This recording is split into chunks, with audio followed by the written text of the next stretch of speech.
You are looking at Julian's pronunciation guide, where we look at how to pronounce better some of the most mispronounced words in the world, like this other curious word. But how do you say what you're looking for today? Phrase pronunciation, British English. 28 years later.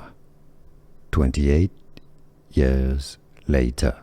In American English, 28 years later. Phrase pronunciation, British English. 28 years later.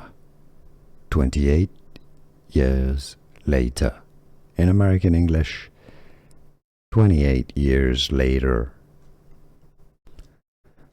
Phrase pronunciation, British English. 28 years later. 28 years later.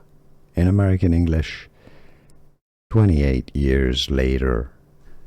Here are more videos on how to pronounce more confusing words and names too many mispronounced. Like this video if you found it useful. I appreciate your support. I'll see you soon and thanks for watching.